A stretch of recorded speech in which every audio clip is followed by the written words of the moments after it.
Ouça essa história da Santa Bernadette de Lourdes. Bernadette nasceu no Moinho de Bolle, perto de Lourdes, aos pés das montanhas dos Montes Pirineus, em 7 de janeiro de 1844, e foi batizada no dia 9 do mesmo mês. A pia batismal em que Bernadette foi batizada pode ser visitada na igreja paroquial de Lourdes. Filha de Francisco Subirus, um moleiro operário de moinho de farinha, e filha de Luísa Casteru. Ela foi a primeira de 9 filhos, mas somente 5 sobreviveram. Aos 10 meses, sua mãe sofreu um acidente que lhe causou queimaduras, e com isso, Bernadette foi amamentada por uma enfermeira chamada Maria Langes. Bernadette ficou na casa dessa senhora até os seus 2 anos. Devido a vários acontecimentos, a família não conseguiu continuar com o moinho de farinha. Francisco tornou-se diarista em uma padaria e Luísa, sua mãe, trabalhava como costureira, lavadeira, empregada doméstica e também no campo, para ajudar no sustento da família. Nesse mesmo ano, a família mudou-se depois para Lourdes e foram morar no piso superior do prédio de uma antiga cadeia municipal. Esse prédio foi abandonado pouco antes da família se mudar. Era um buraco infecto, sombrio. A prisão foi abandonada por causa da insalubridade. Pouco depois, o seu pai foi acusado injustamente de roubar 2 sacos de farinha e ficou preso por 8 dias. Em 1855, uma forte epidemia de cólera atingiu a cidade de Lourdes e Bernadette foi contaminada. E logo também começou a sofrer de asma. No final de 1856, começou uma fome generalizada, causada pela má colheita. Nesse período, Bernadette abandona a escola para cuidar dos irmãos, mantendo-se analfabeta até os 14 anos.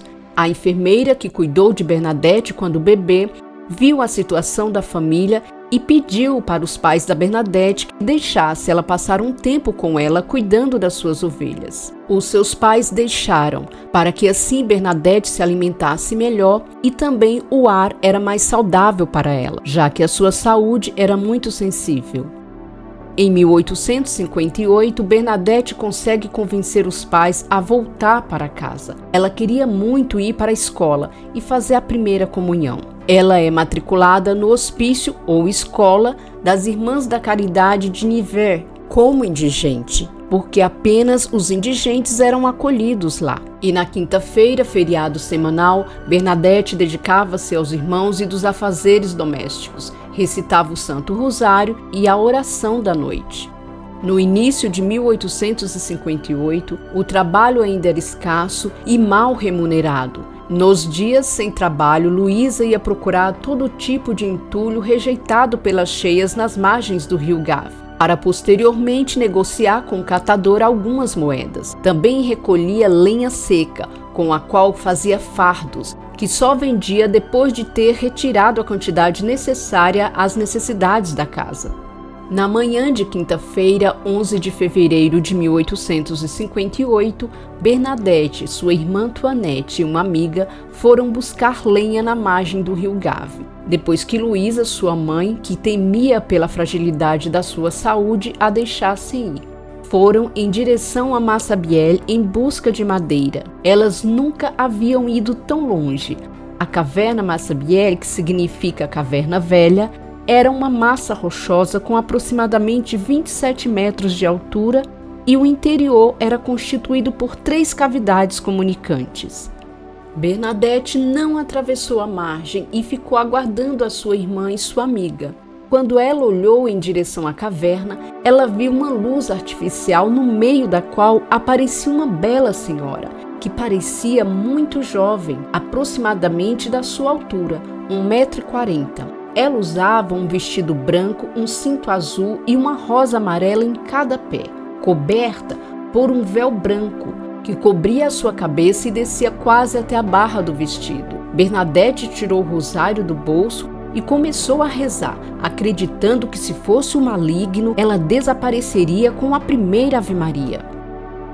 O fato é que seus medos desapareceram no momento em que a senhora fez o sinal da cruz, de uma forma que ela nunca tinha visto antes. Depois de rezar o rosário com a senhora, ela desapareceu. Ajoelhei-me e recitei o rosário junto com a bela senhora, que recitou o seu sem mover os lábios. Então ela desapareceu, disse Bernadette. No dia 14 de fevereiro, Bernadette levou consigo até a gruta uma pequena garrafa de água benta para jogar na aparição, porque ela tinha certeza de que se ela fosse demoníaca, dessa forma ela desapareceria. Porém, a senhora sorriu para ela e quanto mais ela borrifava água, mais a senhora sorria. Rezaram novamente o rosário e depois a senhora desapareceu. 19 de fevereiro, foram a tia Bernarda e a mãe que a acompanharam até a gruta. Foi uma aparição silenciosa, sem mensagens, e elas rezaram. Bernadette trouxe consigo uma vela e assim fez até a última aparição. Daí o costume de acender velas na gruta. No dia 21 de fevereiro, ao anoitecer, a menina fora levada ao inspetor Jacomé, que decidiu interrogá-la. No dia 25 de fevereiro de 1858, a Virgem Maria fez um pedido aparentemente inusitado à jovem Bernadette. Nossa Senhora pediu para que ela cavasse o chão da gruta, bebesse da água, comesse as ervas do chão e em seguida o beijasse. Bernadette, obediente, fez o que a jovem pediu, e onde ela cavou, brotou uma água pura e milagrosa, que até hoje atrai milhares de devotos e peregrinos do mundo todo. No dia 2 de março, a mensagem que a senhora passou a Bernadette é que ela fosse até o padre e pedisse para que fosse construída uma capela no lugar das aparições e que lá deveria chegar em procissão. Bernadette, acompanhada por duas tias, dirigiu-se ao pároco e ele pediu para que Bernadette perguntasse o nome da senhora e para que a senhora fizesse florescer o roseiral da gruta em pleno inverno. Bernadette perguntou qual seria o nome da senhora 3 vezes, mas ela não respondeu. Ela respondeu somente na 4ª vez que a Bernadette perguntou, que foi no dia 25 de março, o dia da Anunciação, respondendo: "Eu sou a Imaculada Conceição." Bernadette foi correndo contar para o pároco, o que causou espanto e comoção ao padre, que sabia que Bernadette não estava inventando. Ela não tinha nenhum conhecimento do significado de suas palavras, muito menos conhecimento do dogma Imaculada Conceição, tão recentemente promulgado pelo Papa. Bernadette afirmou ter tido 18 visões da Virgem Maria, no mesmo local, entre 11 de fevereiro e 16 de julho de 1858. Ela defendeu a autenticidade das aparições com uma firmeza incomum para uma adolescente com temperamento humilde e obediente. Manteve-se contra a opinião de sua família, do clero e das autoridades públicas. Nunca vacilou em afirmar, com toda a convicção, e defendeu essa certeza até a sua morte em 1879. Enquanto o assunto era submetido à hierarquia eclesiástica, que se comportava com cética prudência, curas científicas inexplicáveis foram verificadas na gruta de Massabielle. O milagre do Círio. Segundo o biógrafo de Bernadette, os fatos foram acompanhados de perto pelo Dr. Dolzus, na época médico de Lourdes, um burguês conhecido por sua ciência e filantropia, mas que não era frequentador da igreja. Em 7 de abril de 1858, durante a 17ª aparição da Virgem, o doutor se convenceu da boa-fé de Bernadette. Naquele dia, o médico observou que, enquanto se encontrava em êxtase, Bernadette tinha na mão direita um círio grande e aceso, e a certa altura todos viram com assombro e pavor a chama do círio enrolar-se à volta de sua mão esquerda sem a queimar. O médico observou o fenômeno atentamente com o relógio em punho. O acontecimento durou 15 minutos. Ao fim do êxtase, ele examinou a mão de Bernadette e não viu sinal de queimadura. Tentou então aproximar a chama das suas mãos após a sua volta ao estado normal, o que fez com que ela reagisse e gritasse: "Mas o Senhor está me queimando!" Perplexo, o médico declarou acreditar por ter visto com os próprios olhos. Em 1861, Bernadette fez de próprio punho o primeiro relato escrito das visões de Nossa Senhora. No dia 18 de janeiro de 1862, o bispo de Tarbes reconheceu pública e oficialmente a realidade do fato das aparições. Bernadette era muito assediada por onde andasse e não tinha mais uma vida privada. Apesar disso, quando encontrava pessoas na rua, dificilmente evitava. Ela decidiu, em 4 de abril de 1864, juntar-se às freiras de Nevers, cujo compromisso com a caridade pelos pobres e doentes ela apreciava. Bernadette passou 8 anos em Lourdes depois das aparições, 2 anos com a família e 6 com as Irmãs da Caridade, embora continuasse a ver a família. Em 19 de maio de 1866, a pedido do Monsenhor Lourenço, ela assistiu à inauguração da cripta da Basílica de Lourdes. No dia 3 de julho, ela preparou a sua partida. Chegaram a Nevers no dia 7 de julho, às 22h30 de um sábado. "Finalmente longe de todos, vim aqui para me esconder", afirmou ela alguns dias depois. No dia seguinte, foi recebida pela superiora, pelas suas assistentes e pela mestra de noviças. Foi-lhe pedido que contasse os fatos uma última vez diante das 3 casas da ordem. Estavam presentes mais de 300 freiras. Excepcionalmente, não as obrigaram a usar o hábito de postulantes, para que as freiras pudessem admirar o famoso capuz, popularizado pelas fotos que ali chegavam. Quando ela veio contar sobre o pedido de Maria para beber a água barrenta e sua recusa, a Madre Superiora interveio dizendo: "Você pode julgar por isso sua falta de espírito de mortificação." E ela respondeu calmamente: "Mas a água estava muito suja." Ela respondeu a todas as perguntas, mas depois da entrevista, um tal sentimento de tristeza a envolveu, que ela decidiu escrever uma carta às freiras do hospício dizendo: "Rezem por mim quando forem à gruta, é onde vocês encontrarão meu espírito, ao pé daquela rocha que tanto amo." A única que não a compreendeu nem a respeitou foi a mãe das noviças. Ela disse: ela era uma camponesa. Não entendo como a Santíssima Virgem pôde aparecer para Bernadette. São tantas almas delicadas e nobres. Enfim. Em 30 de outubro de 1867, faz a profissão de religiosa da Congregação das Irmãs da Caridade de Nevers, que recebeu o nome de Irmã Maria Bernarda, que assumiu a função de enfermeira auxiliar sobre as ordens da Irmã Marta. Em 22 de setembro de 1878, emitiu os votos perpétuos. Uma mãe com a sua filha que tinha uma incurável enfermidade que a impedia de andar, decidiu levá-la ao convento. Enquanto a mãe falava, a madre confiou a menina aos braços de Bernadette, recomendando que não a pusesse no chão.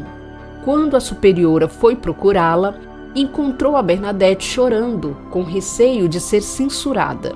Então ela explicou: "É que a criança debatia tanto nos meus braços que eu fui obrigada a colocá-la no chão. E a criança andava e corria com toda a alegria em volta dela."